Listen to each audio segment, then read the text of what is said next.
¿Qué pasaría si todo lo que te han enseñado sobre tu fe fuera la mayor operación de encubrimiento de la historia de la humanidad? Durante más de 2 milenios, una institución ha dictado cómo debemos vivir, qué debemos creer y a quién debemos rezar. Han construido imperios de oro sobre la promesa de la salvación. Pero bajo los cimientos de la Basílica de San Pedro, escondidos tras puertas de titanio y bajo la vigilancia de la Guardia Suiza, yacen textos que podrían hacer colapsar a la Iglesia Católica en menos de 24 horas. El investigador y escritor J.J. Benítez ha dedicado su vida a desentrañar esta madeja de mentiras. Y lo que descubrió es escalofriante. Jesús de Nazaret jamás tuvo la intención de fundar una iglesia. Jamás instituyó jerarquías. Y la versión oficial de su vida es solo un cuento diseñado para controlar a las masas. Hoy vamos a abrir esos archivos.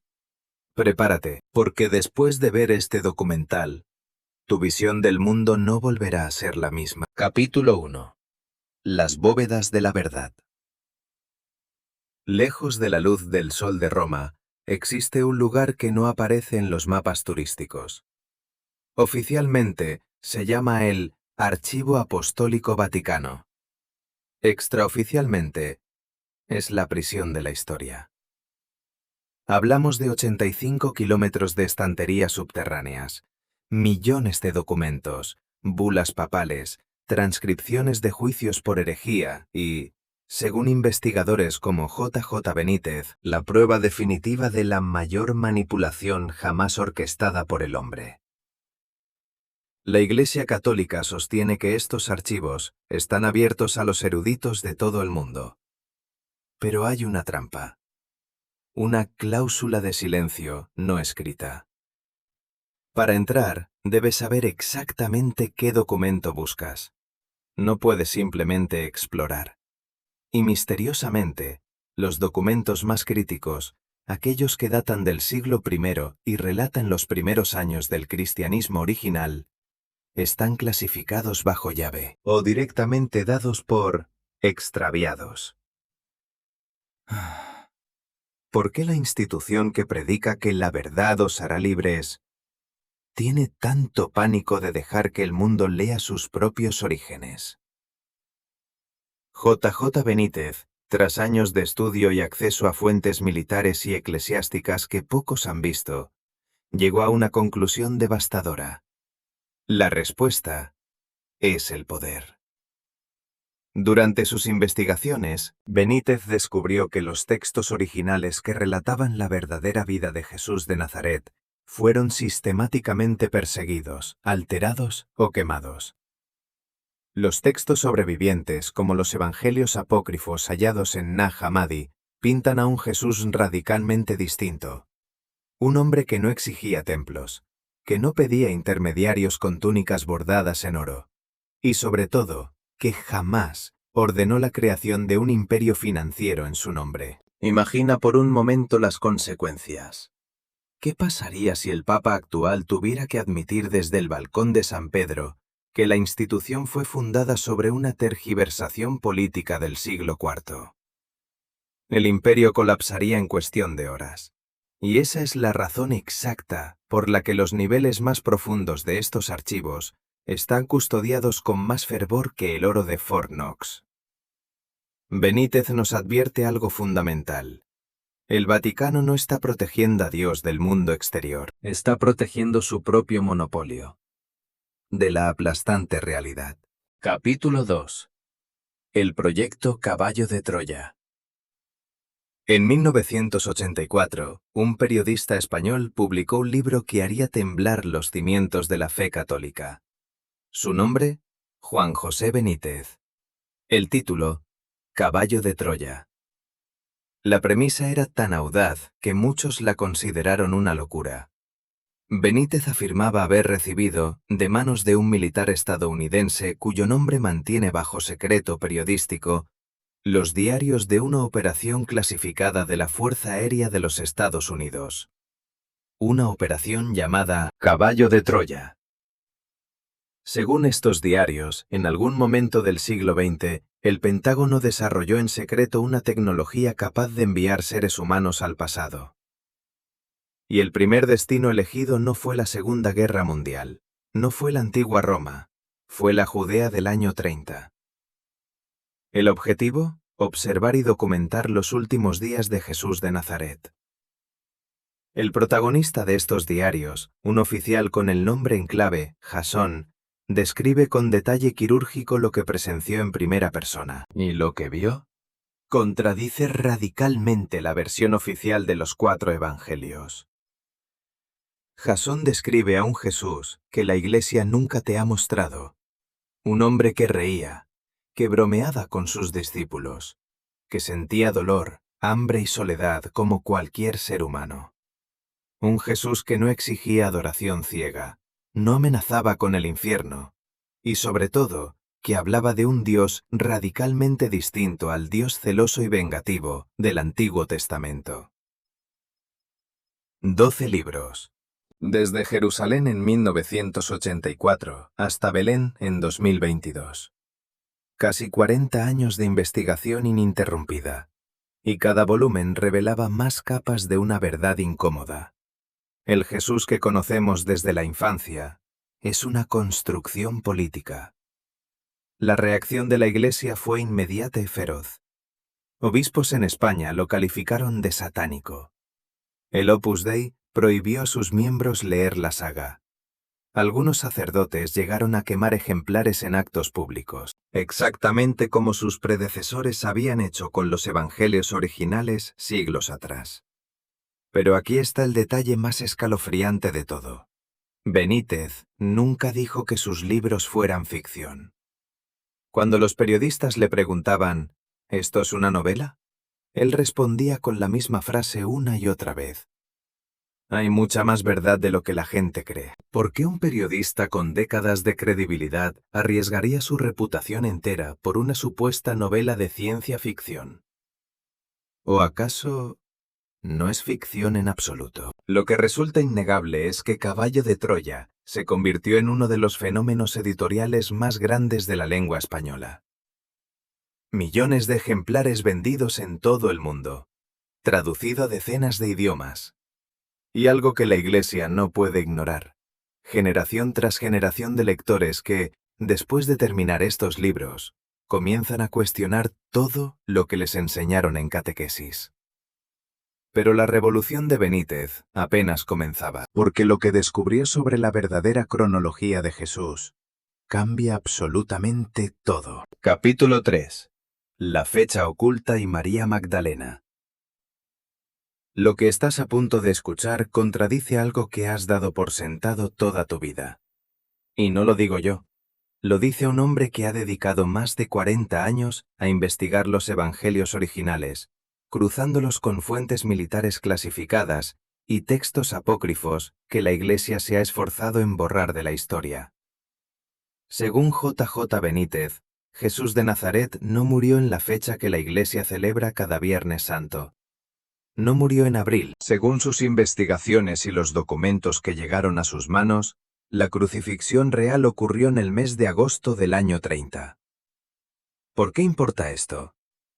Porque si la fecha fue alterada, la pregunta inmediata es, ¿qué más fue alterado? La respuesta nos lleva a una de las figuras más fascinantes y deliberadamente borradas de la historia del cristianismo.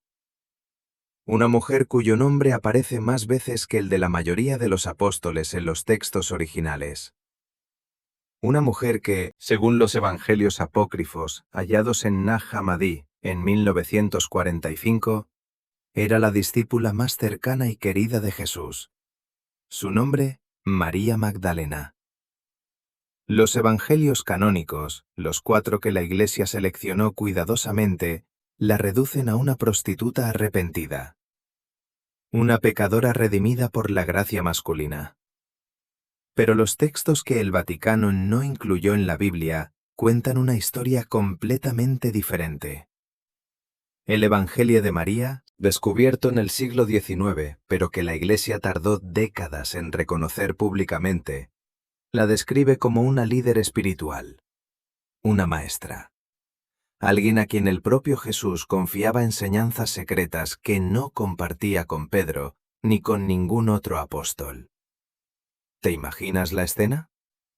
Pedro, el primer papa, el fundador de la Iglesia según la tradición católica, celoso de que Jesús confiara más en una mujer que en él. Y no es una interpretación libre. El Evangelio de Tomás, otro texto apartado por la Iglesia, recoge una escena extraordinaria. Pedro se queja abiertamente. Que María se vaya de nosotros, porque las mujeres no son dignas de la vida. La respuesta de Jesús es demoledora. No le da la razón, la defiende. Ahora bien, ¿por qué la Iglesia transformó a la discípula más importante en una prostituta? La respuesta es tan simple como perturbadora. Poder. Si se reconociera que una mujer era la verdadera heredera espiritual de Jesús, toda la estructura patriarcal de la Iglesia Católica, desde el papado hasta el último sacerdote, perdería su legitimidad. J. Benítez ha sido enfático en este punto. En sus investigaciones, señala que el cristianismo original no era una religión de hombres gobernando sobre mujeres. Era un movimiento de igualdad radical.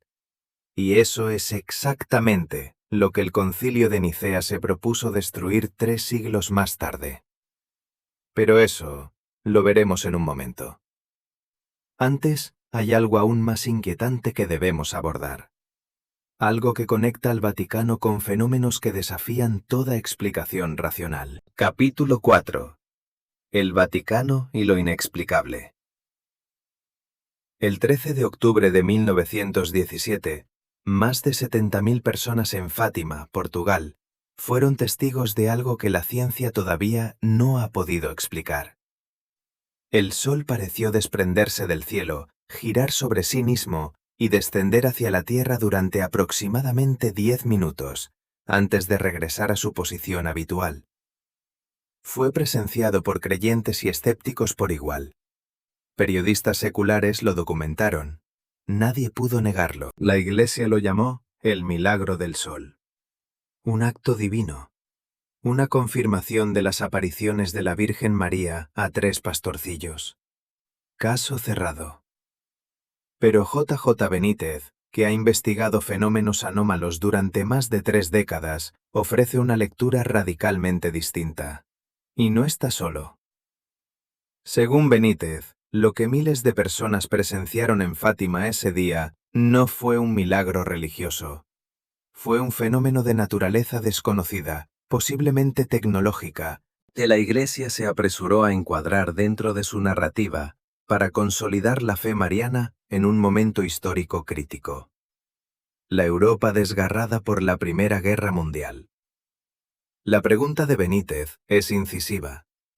¿Por qué el Vaticano, que durante siglos ha perseguido brujas, condenado astrónomos y prohibido libros, de repente acepta un fenómeno que desafía todas las leyes de la física? ¿Por qué no investiga con rigor científico? ¿Por qué se apresura a llamarlo milagro en vez de intentar comprender qué ocurrió realmente? La respuesta, según el investigador, es que la Iglesia sabe más de lo que dice. Benítez sostiene que dentro de los archivos del Vaticano existe documentación sobre fenómenos aéreos anómalos que se remontan siglos atrás. Objetos luminosos en los cielos, descritos en actas eclesiásticas medievales. Luces inexplicables que aparecen en momentos clave de la historia religiosa. Y aquí es donde la historia se vuelve verdaderamente escalofriante. Benítez vincula estas anomalías con lo que él denomina una presencia no humana que ha acompañado a la humanidad desde sus orígenes. Una presencia que la Iglesia ha conocido siempre, pero que ha disfrazado de ángeles, demonios o milagros según conveniencia política.